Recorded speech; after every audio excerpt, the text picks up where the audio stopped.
यानंतर तुमच्या आमच्या कामाच्या बातम्या सविस्तर पाहूयात। बेस्ट कर्मचाऱ्यांसाठी आता एक आनंदाची बातमी।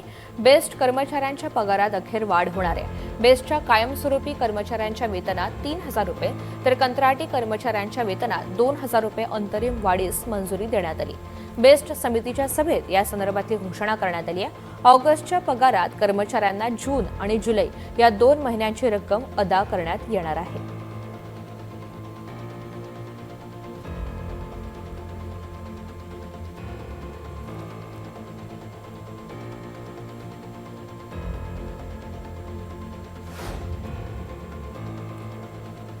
रेल्वे परिसरात धूम्रपान महापान करून उपद्रव, अनधिकृत प्रवेश, अनधिकृत फेरी विक्री तसंच आक्षेपार्ह वस्तू रेल्वेत आणणं अशा विविध गुन्ह्यांवरती अधिक कठोर दंड आणि जलद कारवाईची तरतूद केली आहे। सुधारित तरतुदीनुसार रेल्वे परिसरामध्ये धूम्रपान केल्यास आता केवळ 100 रुपयांऐवजी थेट 2,000 रुपयांचा दंड आकारला जाणार आहे।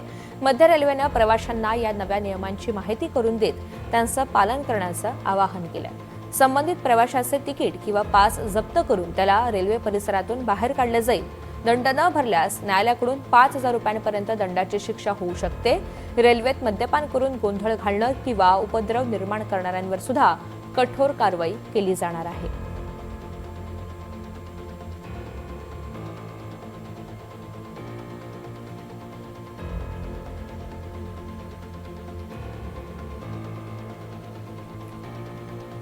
अल निनोचा प्रभाव असतानाही राज्याच्या विविध भागांमध्ये पावसानं दमदार हजेरी लावली। त्यामुळे एपीएमसी मार्केटमध्ये भाजीपाल्याची आवक वाढली आहे। परिणामी टोमॅटो, वांगी, कोबी, फ्लॉवर, भोपळा या भाज्यांचे दर घसरलेले आहेत। पावसाची चांगली कृपा झाल्यामुळे या भाज्या जरी स्वस्त झाल्या असल्या तरी वाटाणा, शिमला, फरसबी आणि भेंडीनं मात्र जोरदार भाव खाल्लाय। या भाज्या ठोक बाजारात 120 ते 70 रुपये किलो या दरानं विकल्या जात असून किरकोळ बाजारात त्यांचा दर 2.5 पट आहे। नवी मुंबईच्या एपीएमसी मार्केटमध्ये सध्या राज्यासह परराज्यांमधील भाज्यांची आवक मोठ्या प्रमाणात होतीये। आज मार्केटमध्ये सुमारे 656 गाड्यांची आवक झाली। मार्केटमध्ये येणाऱ्या मालाच्या तुलनेत ग्राहक कमी असल्यानं भाज्यांचे दर मात्र घसरलेले आहेत।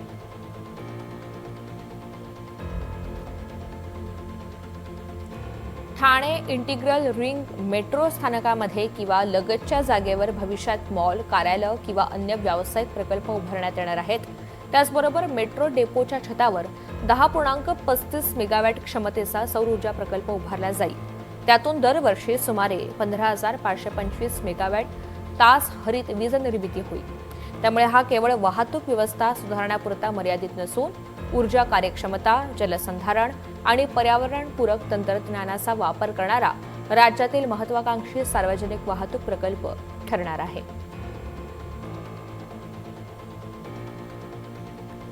रखडलेल्या म्हाडाच्या 2,640 घरांची सोडत आज वांद्रे पश्चिम येथील रंगशारदा सभागृहात काढली जाईल। यात 75,127 अर्जदार सहभागी होतील।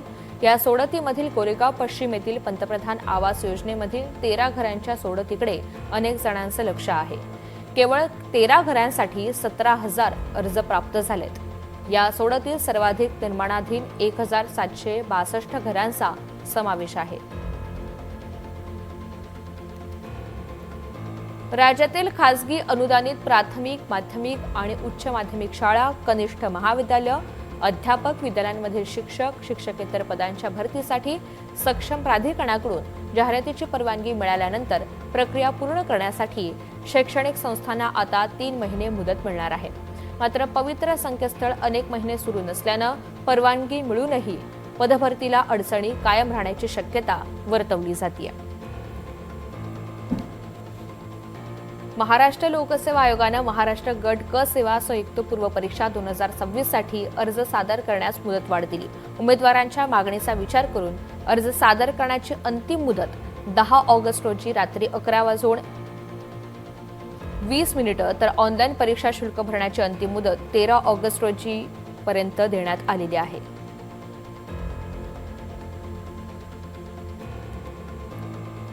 रेल्वेच्या एसी डब्यात आरएसी तिकिटावर प्रवास करणाऱ्या प्रवाशांनाही आता कन्फर्म तिकीट धारकांप्रमाणे संपूर्ण बेडरोल किट देणं बंधनकारक करण्यात आलंय. रेल्वे बोर्डानं सर्व विभागीय रेल्वे कार्यालयांना याबाबतचे आदेश पुन्हा जारी केलेत.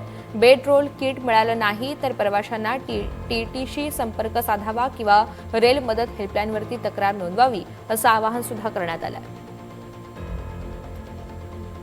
स्वातंत्र्य दिन आणि सलग सुट्ट्यांच्या पार्श्वभूमीवरती मध्य रेल्वेनं सीएसएमटी ते मडगाव दरम्यान 13 आणि 15 ऑगस्ट रोजी विशेष साप्ताहिक गाड्या चालवण्याचा निर्णय घेतला.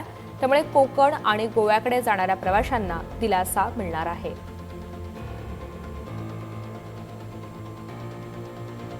आता राज्यातील प्रमुख शहरांचे आजचे पेट्रोल आणि डिझेलचे दर जाणून घेऊयात. मुंबई शहर पेट्रोल 111.21, डिझेल 97.83 रुपये. ठाणे पेट्रोल 111.31, डिझेल 97.97 रुपये. नाशिक शहर पेट्रोल 112.46, डिझेल 97.7 रुपये. नागपूर पेट्रोल 111.72, डिझेल 98.38 रुपये. आणि छत्रपती संभाजीनगर शहर पेट्रोल 114.86 तर डिझेल 100.78 रुपये. आणि या सगळ्या महत्त्वाच्या घडामोडींसह तुर्तास बुलेटिनमध्ये वेळ झालेली आहे. इथे सामन्याची पाहत राहा NDTV मराठी.